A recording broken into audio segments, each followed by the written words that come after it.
In the spring of 1645, Japan's greatest swordsman wrote 21 sentences. Then he died. Those 21 sentences became the Dokodo, the way of walking alone, Musashi's final wisdom, his last transmission before death. Undefeated in 61 duels, master of strategy, philosopher, artist. And in his final week, he distilled everything into 21 brutal truths, not for the comfortable, not for the weak, for warriors who walk alone. This is the story of a young Ronin who found that scroll, and how each of the 21 precepts nearly killed him before they made him unbreakable. Chapter 1. The Discovery. Takeshi knelt in the dirt outside Reigando Cave, waiting to die. 26 years old, masterless Ronin, no clan, no home, no purpose. His lord had been defeated in the clan wars 3 years ago. His fellow samurai either took their own lives in ritual seppuku or scattered across Japan seeking new masters. Takeshi did neither. He wandered, took odd jobs, guarded merchants, fought bandits, slowly became hollow, a sword without a sheath, a warrior with no war. He'd heard the rumors. Miyamoto Musashi, the legendary sword saint, lived in this cave, had lived here for years. Some said he was dead. Others said he'd achieved enlightenment and no longer needed the world. Takeshi didn't care which was true. He came to the cave for one reason, to ask Musashi to kill him. Not suicide. That would be cowardice. But death by the greatest swordsman who ever lived? That would be honorable. Quick. Final. He'd been kneeling outside the cave entrance for 3 days. No food. Little water. Waiting for permission to enter and waiting for Musashi to emerge and grant his request. On the 3rd evening, as the sun dropped behind the mountains, a voice came from inside the cave. "You may enter." Takeshi stood. His legs were numb. He hadn't expected the voice to be so weak. Old. Almost frail. He entered the cave. Inside, dim light from a single oil lamp revealed a small space. Spartan. Nothing unnecessary. Scrolls on one wall, a sword rack with 2 blades, calligraphy brushes, ink, paper. And in the center, sitting in Caesar, was Musashi. Perhaps 60 years old, grey hair, weathered face, but his eyes still sharp, still seeing everything. "You've come to ask me to kill you," Musashi said. "Not a question." "Yes, sensei." "Why?" Takeshi hesitated. "I have no purpose. My lord is dead. My clan is gone. I'm a sword with no one to wield me. Death by your hand would be the most honorable end I could achieve." Musashi was silent for a long moment. Then he coughed a wet, rattling sound. Blood flecked his lips. He wiped it with a cloth. "I'm dying," Musashi said simply. "I have perhaps a week, maybe less. So I cannot grant your request. I have no strength left for duels." Takeshi felt something collapse inside him. Even this, his final plan, was denied. "But," Musashi continued, "before I die, I'm writing something. 21 principles. The essence of everything I've learned. Dokodo, the way of walking alone." He gestured to a half-completed scroll on the low table beside him. "If you truly wish to die, I cannot stop you. But if you wish to live, truly live, as a warrior who walks his own path without needing a master, then you may stay. Help me finish this scroll, and when it's complete, I'll teach you what each principle means. Not through words, through tests." "Tests?" Takeshi asked. "Life is the test. You'll go out into the world, face situations, and you'll discover whether you can live by these principles, or whether you'll break." Takeshi looked at the old master. "At the scroll, at the sword rack. And if I break, then you die. Not by my hand, by your own weakness. But if you survive, if you integrate these truths, you'll become something more than a masterless Ronin. You'll become a man who needs no master, who walks alone, who is complete." Takeshi knelt. "I'll stay." Musashi nodded. "Good. We begin now. The first principle is the foundation of everything." He picked up a brush, dipped it in ink, and with a steady hand, despite his dying body, he wrote, "Accept everything just as it is." "Accept everything just the way it is," Musashi translated. This is the first law, and it's the hardest, because you don't accept anything. Takeshi, you're at war with reality. Your lord died. Your clan fell. You think reality should have been different. You think you should still have a purpose given to you by someone else. But I did have a purpose then, Takeshi protested. Now I have none. No, you never had a purpose. You had directions. Someone pointed you at an enemy, and you swung your sword. That's not the purpose. That's being a tool. Musashi set down the brush. Purpose comes from within. But you can't find it while you're fighting reality. Accept what is. Your lord is dead, accept it. Your clan is scattered, accept it. You're alone, accept it. Only then can you build something new. How? Takeshi asked. How do I just accept? By going out into the world and having reality break you until you stop resisting it. That's your first test. Tomorrow, you'll leave this cave. You'll take no money, no food, only your swords, and you'll survive for 7 days, accepting whatever happens. No complaints, no resistance, no wishing things were different. And then we'll see if you're ready for the second principle. That night, Takeshi didn't sleep. He watched Musashi write, watched the old master cough blood into cloths, watched him continue writing despite the pain. If this dying man could accept his death and still create something meaningful, maybe Takeshi could accept his life and find meaning in it too. At dawn, Musashi handed him a small wooden token. When you return in 7 days, show me this. It proves you left and came back. It proves you chose to continue rather than disappear into death. Takeshi took the token, bowed, and walked out of the cave into a world he was about to stop fighting. Chapter 2. The Path of Acceptance. Precepts 1 to 3. Accept everything as it is. Do not seek pleasure for its own sake. Do not depend on partial feelings. The first day, Takeshi walked into the nearest village. He had no plan, no destination, just the commitment to accept whatever happened for 7 days. Within an hour, he was tested. A group of bandits stopped him on the road, 5 of them, armed, dangerous. Your swords, the leader demanded, and any coin you're carrying. Old Takeshi would have exploded, would have drawn steel. It would have killed them for the insult. But Musashi's words echoed. Accept everything as it is. These bandits existed. They were making demands. That was reality. Resisting it wouldn't change it. Fighting might satisfy his ego. But to what end? I have no coin, Takeshi said calmly. And these swords are the only thing of value I own. If you take them, I accept that. But know that I'm a trained samurai. If you attack, some of you will die before you take them. Is that acceptable to you? The leader studied him, saw something in Takeshi's eyes, not fear, not bravado, just acceptance. Willingness to die, if that's what reality demanded. Move on, the leader finally said. Takeshi bowed slightly and continued walking. The second test came that evening. A wealthy merchant offered him dinner and shelter in exchange for guarding his compound that night. The food was exquisite. The best Takeshi had eaten in months. Do not seek pleasure for its own sake. He ate enough to sustain himself. Nothing more. When the merchant offered sake, he declined. When the merchant's daughter smiled at him invitingly, he looked away. Pleasure wasn't forbidden, but seeking it, making it the goal, that was weakness. Pleasure should be a byproduct of right action, not the target. The third test came on day 4. He encountered a former samurai from his clan. A man he'd trained with, fought beside. The man was now serving a new lord, prosperous, well-fed, content.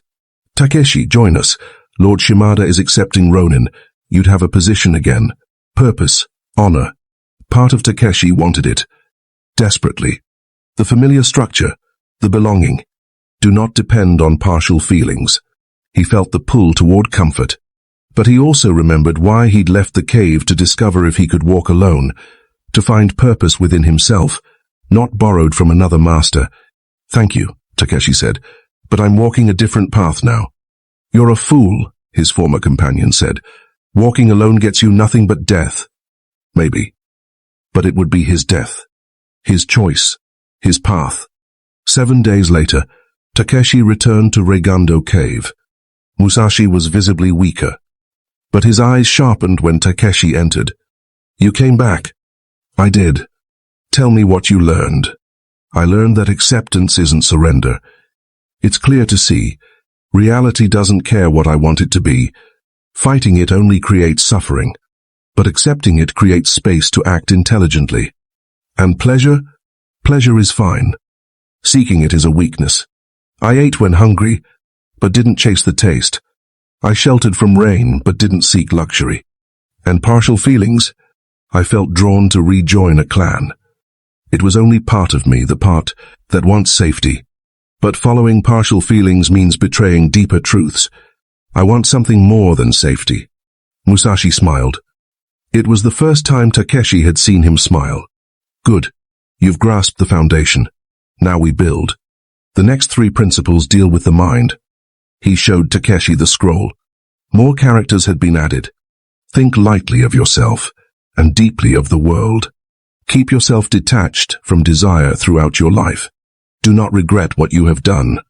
Think lightly of yourself and deeply of the world. Be detached from desire your whole life. Do not regret what you have done. These 3, Musashi explained, are about freeing your mind from the prison of ego, attachment, and past. Your next test is this. You'll spend the next 7 days in a village helping people, anyone who asks. But you must do it thinking nothing of yourself, not seeking gratitude, recognition, or reward. And you must let go of one desire each day. Name it, release it, never look back. What if I fail? Then you'll discover what you're still clinging to. And that discovery itself is valuable. Chapter 3. The Mind Principles. Precepts 4 to 6. Think lightly of yourself, deeply of the world. Be detached from desire. Do not regret your actions. Takeshi arrived at a farming village on the coast. He immediately offered his labor to anyone who needed it. An old woman needed her roof repaired. He spent 2 days thatching. When she offered payment, he refused. When she insisted on feeding him, he accepted only rice and water. When she praised him, he felt his ego rising. I'm a good person. I'm valuable, and immediately released it. Think lightly of yourself. A fisherman needed help pulling nets. Takeshi worked from dawn to dusk. His hands bled. His back screamed. But he noticed something. When he stopped thinking about himself, stopped monitoring his discomfort, stopped calculating what he'd gain, the work became effortless. Not easy. Effortless. A different thing, entirely. Think deeply of the world. The fisherman's daughter was sick. Takeshi walked 6 hours to the nearest town to find medicine. When he returned, she'd already recovered on her own. The medicine was now useless. Old Takeshi would have felt frustrated, wasted effort, wasted time. New Takeshi felt nothing. He'd acted based on what seemed right in that moment. The outcome was irrelevant. He'd walked the path with full commitment. That was enough. Do not regret what you have done. Each night, Takeshi sat by the ocean and released a desire. Day 1. The desire for recognition.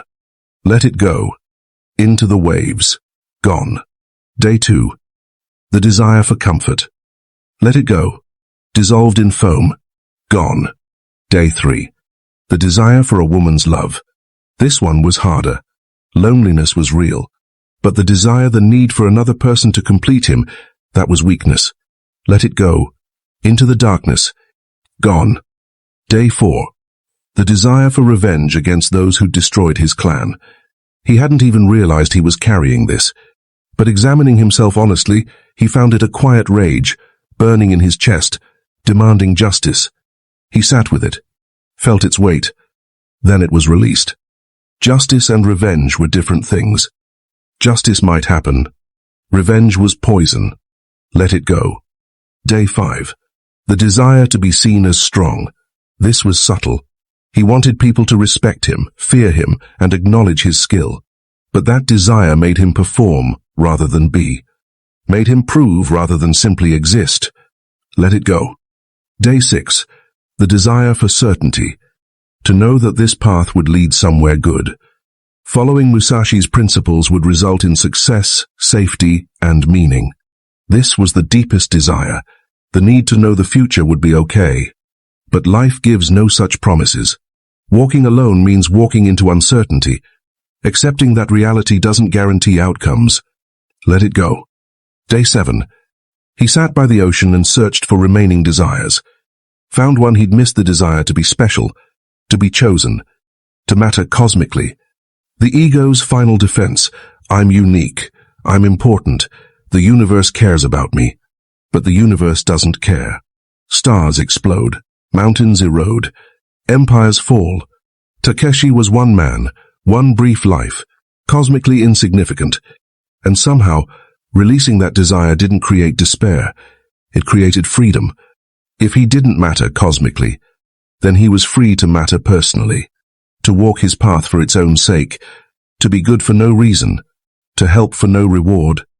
Let it go, all of it, into the ocean, into the night, gone. When he returned to the cave, Musashi was lying down. Breathing was difficult. "Tell me," the old master whispered. "I learned that the self is the source of all suffering, not the body, the self. The story I tell about who I am and what I deserve. When I stopped defending that story, life became simple, clear, direct. And desire still arises, but I don't chase it, don't feed it. It comes, I observe it, it goes. And regret is just ego wishing the past had confirmed its rightness. But the past is done. I acted with the information I had. Sometimes I was wrong, sometimes I was right. Either way, it's finished. Regretting changes nothing." Musashi nodded, eyes closing. "You're learning faster than I did. Took me 30 years to understand what you've grasped in weeks. But understanding and living are different. The next principles are about relationships." He gestured weakly to the scroll. More characters had been added. Do not be jealous. Do not grieve over separation. Resentment and complaint are inappropriate, both toward oneself and toward others. Do not be guided by romantic attachment or desire. Never be jealous. Never be saddened by separation. Resentment and complaint serve neither yourself nor others. Do not be guided by lust or love. Your next test, Musashi said, will be the hardest. You'll return to your former clan lands. You'll see others living the life you lost. And you'll practice these 4 principles. Can you face your past without jealousy, sadness, resentment, or attachment? Takeshi felt his chest tighten. That would be brutal. I'll try. No, Musashi said. Don't try. Do, or don't. Trying is halfway. Warriors don't try. They commit, or they walk away. Which will you do? I'll commit. Good. Leave at dawn. I'll probably be dead when you return. But if these principles are alive in you, I'll have succeeded. And my death won't matter.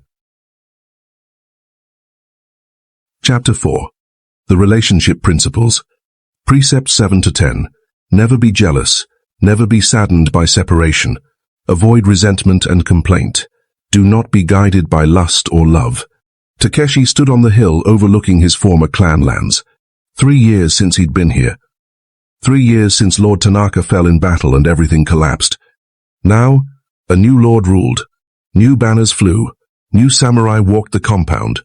Life continued without him. Never be jealous.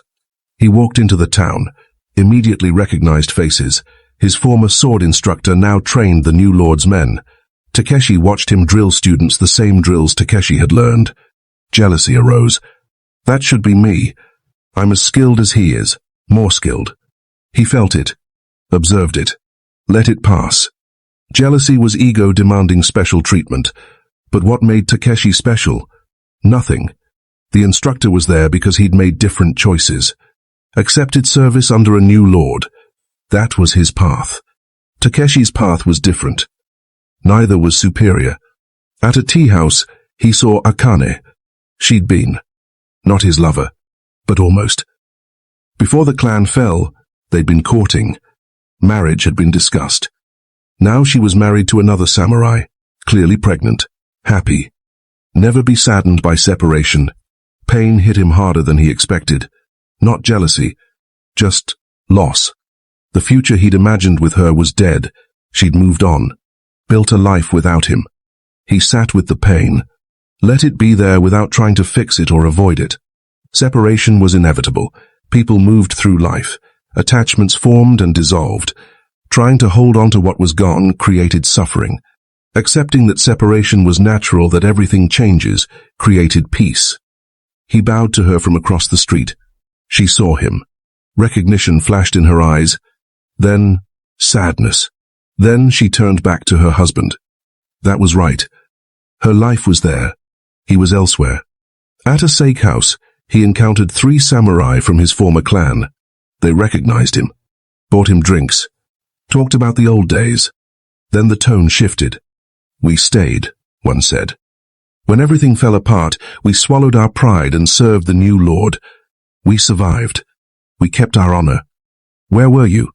Resentment and complaint served neither yourself nor others. They were complaining that Takeshi had left, resenting that he'd taken a different path, trying to justify their choices by diminishing his. And part of Takeshi wanted to defend himself, to argue, to prove his path was valid. But that was engaging in the same game, resentment and complaint. You made your choice, Takeshi said calmly. I made mine. Both paths have value. Both have cost. I don't resent you for staying. I hope you don't resent me for leaving. But you abandoned us. No. I walked a different path. Abandonment would mean I owed you something and failed to pay. But I owed you nothing. We served the same Lord. The Lord died. The bond ended. That's not abandonment. That's reality. One of them stood, angry. You think you're better than us? No, I think I'm different from you. That's not the same thing. They didn't fight. But they didn't reconcile either. That was fine. Takeshi wasn't seeking their approval or forgiveness. The 4th test came that night. A woman approached him at an inn. Beautiful, direct. I remember you, she said.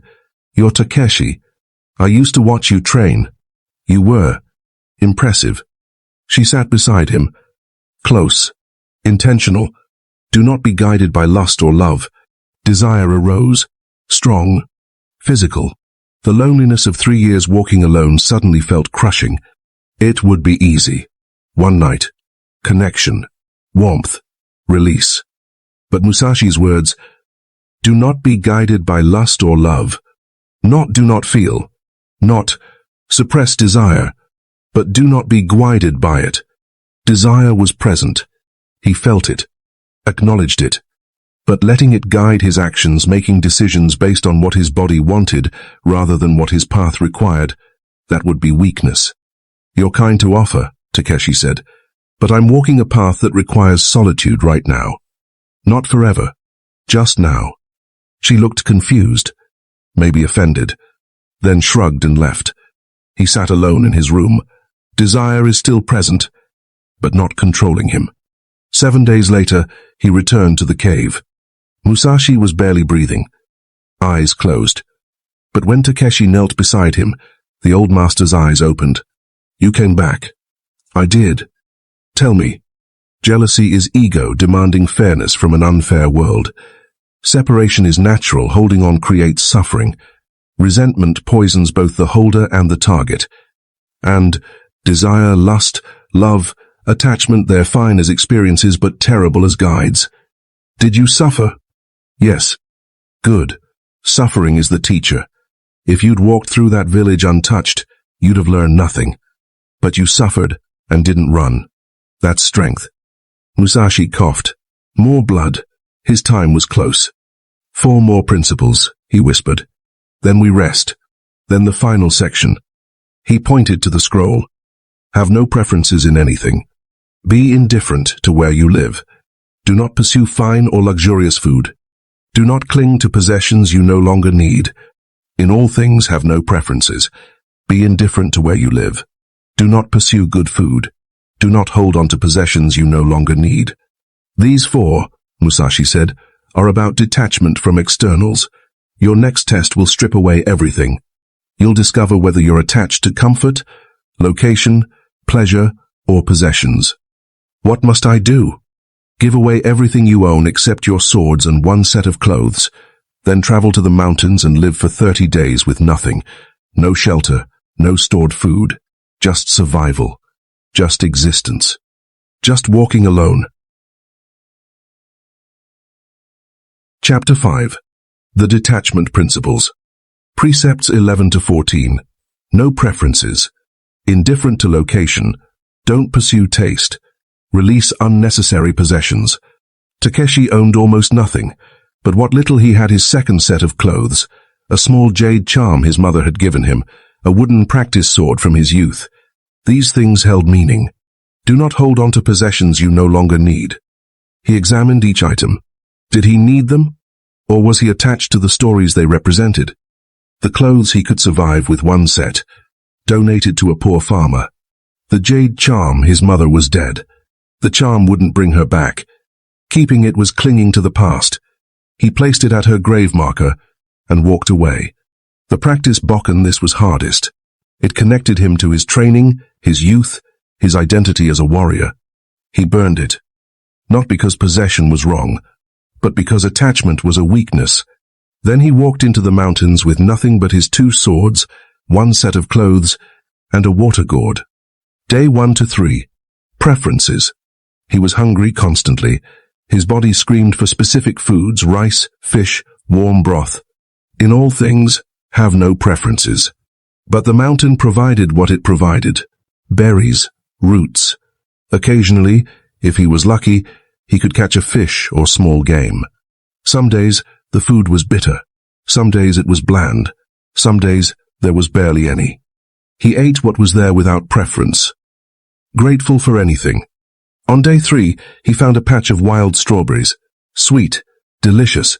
His mouth watered. He ate exactly as many as he needed for nutrition. No more. Not because he was being rigid, but because pursuing the pleasure of taste would create craving. And craving would make him suffer when the strawberries were gone.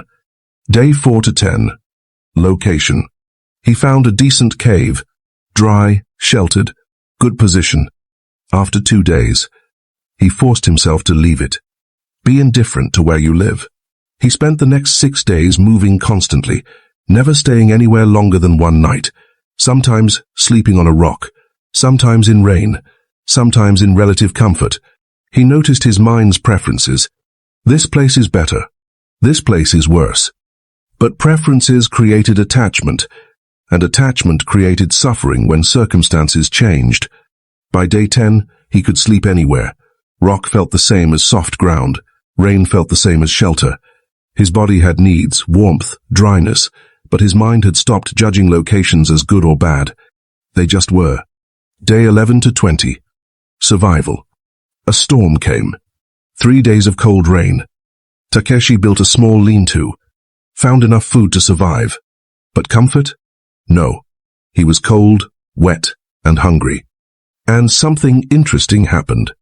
Without preference, without attachment to comfort, the discomfort became just sensation, not suffering, just cold, just wet, just hunger. Suffering was the mind saying, this shouldn't be happening. But when he stopped saying that, when he accepted cold as simply cold, not as bad cold, the suffering disappeared. The sensation remained. But the suffering was gone. Day 21 to 30. Final test. On day 21, Takeshi fell ill. Fever, nausea, weakness. He'd eaten something bad, or the cold had compromised his body. Either way, he was sick, possibly dying. Old Takeshi would have panicked, would have sought help, would have abandoned the test. New Takeshi just existed with it. If this was death, then this was death. He'd lived according to principles. He'd walked his path. If it ended here, in the mountains, alone, that was fine. No better or worse than dying in battle or dying old in bed. In all things, have no preferences, even regarding life and death. The fever broke on day 24. He was weak, emaciated, but alive. The remaining 6 days were recovery, slow walking, gentle survival, integration. On day 30, he walked down from the mountains. He owned nothing except his swords and clothes. He had no home, no clan, no master, no possessions, no preferences, no attachments. And he felt free. Not happy, not sad, not anything. Just clear, present, alive. He returned to Regando Cave. Musashi was barely conscious. Another student, the one Musashi had mentioned, Terao Magonojo, sat beside him. "You're Takeshi," Magonojo said. "Sensei has been waiting for you." Takeshi knelt beside Musashi. The old master opened his eyes, smiled weakly. "You lived?" "I did." "Tell me." "Preferences create suffering. Location is irrelevant. Food is fuel. Possessions are burdens. None of it matters. Only the path matters. Only walking matters." "Good. One more section, the final principles, about the way itself." Musashi was fading. Magonojo helped him drink water. "These last 7, Musashi whispered, "are the core. Everything else builds to these." He pointed to the scroll. "Do not follow conventional beliefs. Do not collect weapons unless they are useful. Do not fear death. Do not seek to accumulate possessions or land for old age. Respect Buddha and the gods, but do not rely on their help. Be willing to abandon your own body to preserve honor. Never stray from the way. Do not follow customary beliefs. Do not collect weapons beyond what is useful. Do not fear death. Do not seek possessions for old age. Respect Buddha and gods without expecting help. Abandon your body but preserve honor. Never stray from the way." "These final 7, Musashi said, "you cannot learn through tests. You must simply live them. For the rest of your life, promise me you'll walk the path." "I promise." Musashi closed his eyes. "Then my work is done. The scroll is complete. Magonojo will keep the original. You carry the principles in your being. That's enough." "Sensei," Takeshi said, "will you die now?" "Soon. Maybe tonight. Maybe tomorrow. Doesn't matter. Death is just another moment. I don't fear it. Neither should you." Chapter 6. The Way Principles. Precepts 15 to 21. Do not follow customary beliefs. Collect only useful weapons. Do not fear death. Do not seek possessions for old age. Respect the gods, but expect no help. Abandon body. Preserve honor. Never stray from the way. Musashi died that night, peacefully. In the cave where he'd written his final wisdom, Magonojo and Takeshi were with him. His last words, "The path continues. Walk it." After the burial, Magonojo showed Takeshi the complete scroll. "Sensei wanted you to understand the final 7 principles not through teaching, but through living. But I'll tell you what he told me years ago." They sat by the cave entrance, morning sun breaking over the mountains. Principle 15. Do not follow customary beliefs. Society creates beliefs about how warriors should be, what honor means, and what success looks like. Musashi said, "Test every belief. Keep what works. Discard what doesn't. Even if everyone believes it, if it's not true, abandon it." Principle 16. Do not collect weapons beyond what is useful. Musashi only kept 2 swords, one long, one short. That's all he needed. More would be a burden. Men collect weapons, armor, and trophies, thinking it makes them stronger. It just makes them attached. Principle 17. Do not fear death. This is the core. Fear of death is the root of all weakness. Fear makes you hesitate, makes you compromise, makes you cling. Musashi faced death 61 times in duels. He never lost because he never feared losing. Each duel, he accepted that he might die. That acceptance gave him freedom to act perfectly. Principle 18. Do not seek possessions for old age. Plan nothing. Secure nothing. The future is uncertain. Trying to control it creates anxiety and attachment. Musashi owned nothing. When he was young, middle-aged, or old, it made no difference. He existed in the present. Principle 19. Respect Buddha and gods, without expecting help. Honor the divine. But don't pray for victory. Don't beg for safety. Don't expect supernatural intervention. Your path is yours to walk. The gods may exist, but they won't do your work for you. Principle 20. You may abandon your body but preserve your honor. Your body is temporary. It will age, break, die. That's fine. But your honor, your integrity, your word, your principles, that's eternal. Better to die with honor than live without it. Principle 21. Never stray from the way. This is the final principle, the summary of everything. Find your way, then walk it. Forever. Without deviation, without compromise, without excuse. This is Dokodo, the path of walking alone. Magonojo finished. The sun had fully risen. What will you do now? He asked Takeshi. Walk the path, alone. As Musashi taught. Where will you go? Nowhere specific. Everywhere eventually. The path isn't a destination, it's a direction. I'll walk forward. Help where I can. Fight if I must. But I won't stray. Magonojo nodded. Then you've learned what Sensei wanted you to learn. The scroll is here if you ever need to remember, but the real scroll, he tapped Takeshi's chest, is here. You carry it now. Chapter 7 years later. 10 years passed. Takeshi walked alone.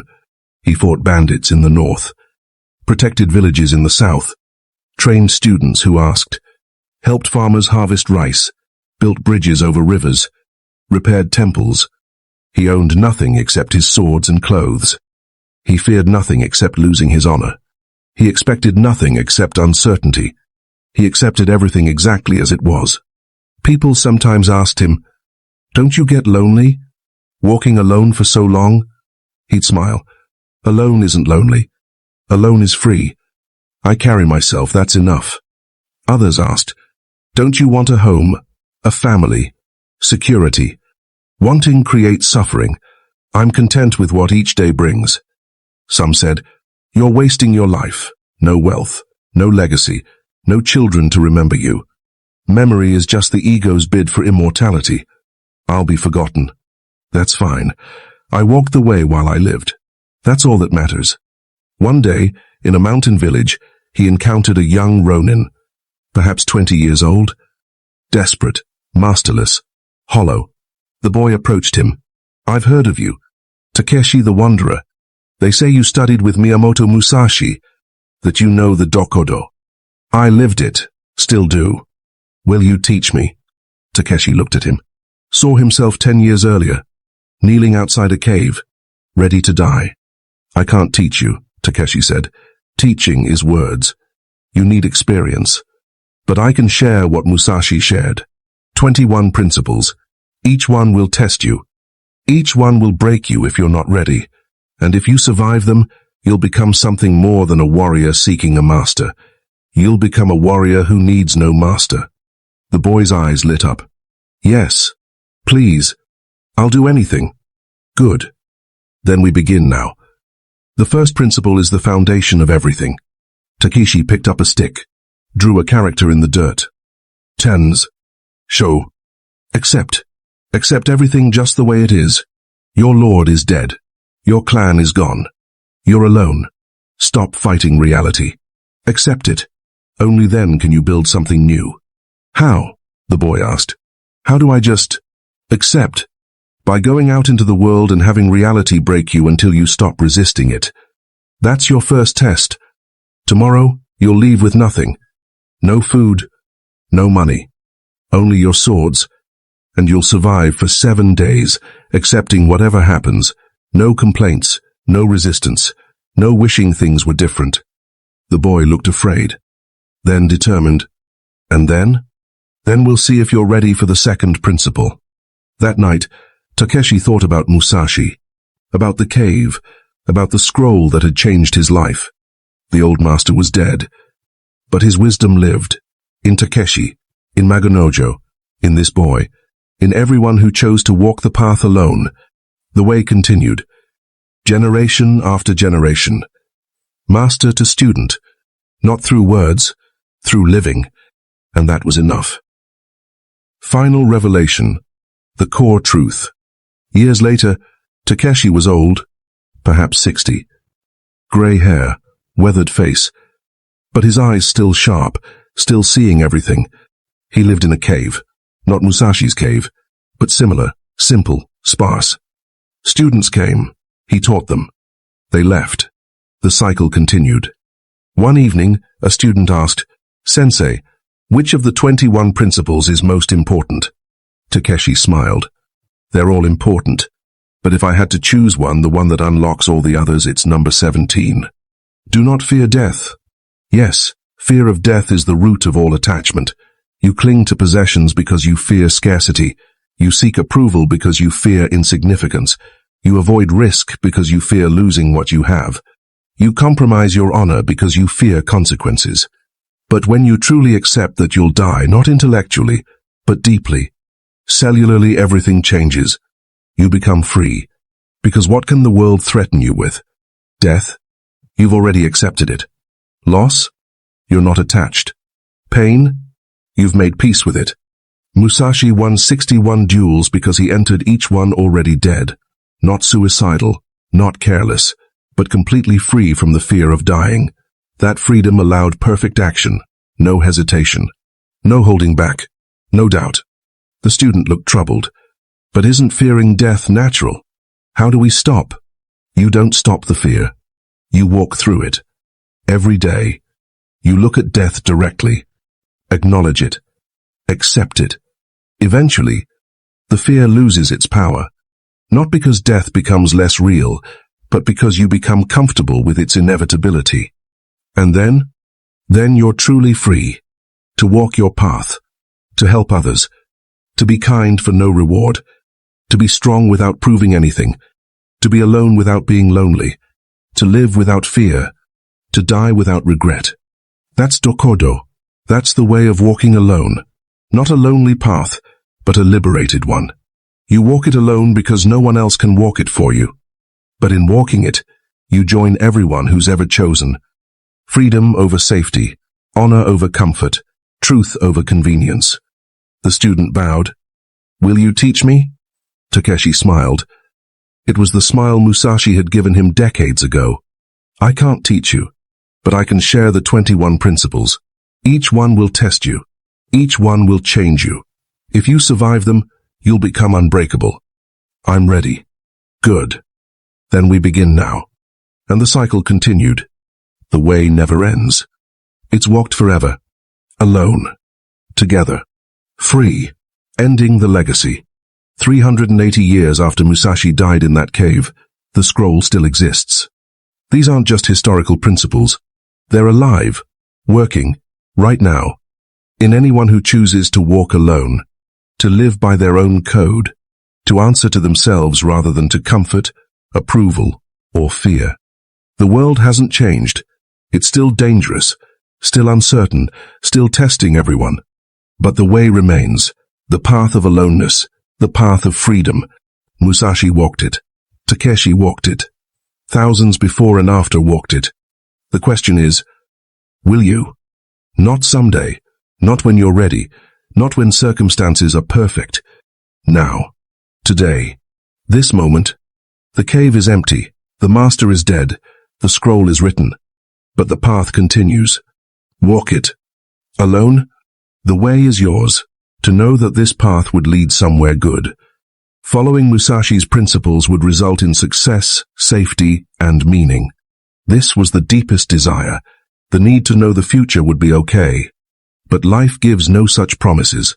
Walking alone means walking into uncertainty, accepting that reality doesn't guarantee outcomes. Let it go. Day 7. He sat by the ocean and searched for remaining desires.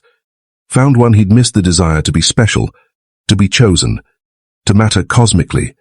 The ego's final defense, I'm unique, I'm important, the universe cares about me.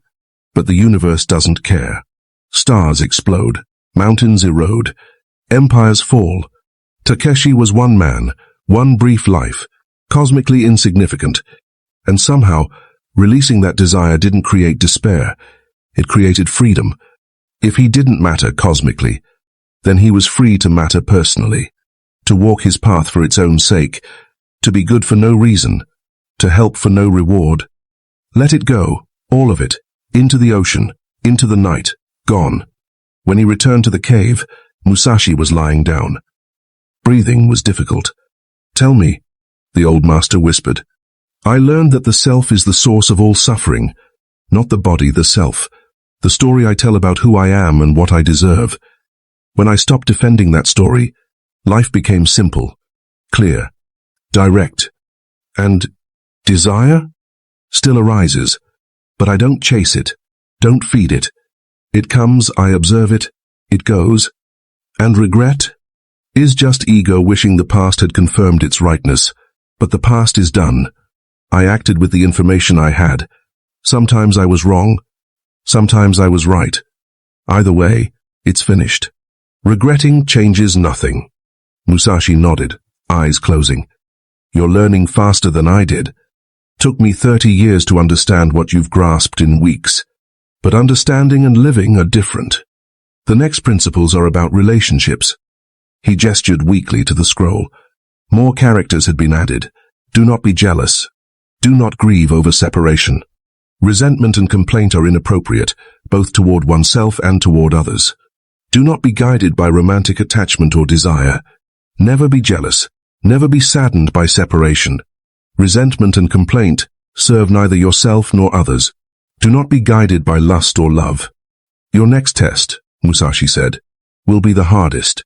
You'll return to your former clan lands. You'll see others living the life you lost.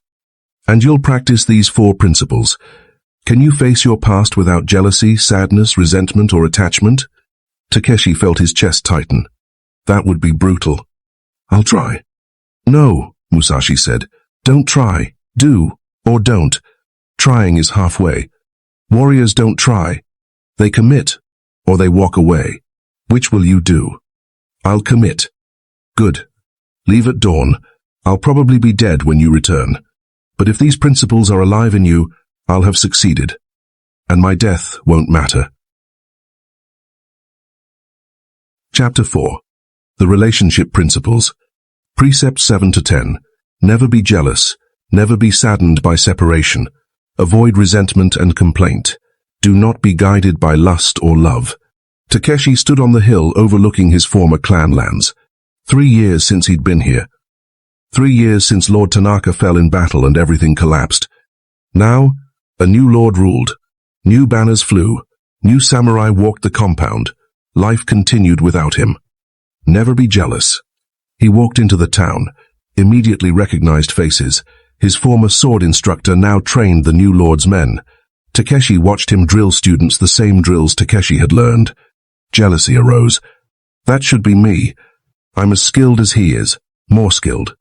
He felt it, observed it, let it pass. Jealousy was ego demanding special treatment. But what made Takeshi special? Nothing. The instructor was there because he'd made different choices. Accepted service under a new lord. That was his path. Takeshi's path was different. Neither was superior. At a tea house, he saw Akane. She'd been. Not his lover, but almost. Before the clan fell, they'd been courting. Marriage had been discussed. Now she was married to another samurai, clearly pregnant, happy. Never be saddened by separation. Pain hit him harder than he expected. Not jealousy, just loss. The future he'd imagined with her was dead. She'd moved on, built a life without him. He sat with the pain. Let it be there without trying to fix it or avoid it. Separation was inevitable. People moved through life. Attachments formed and dissolved. Trying to hold on to what was gone created suffering.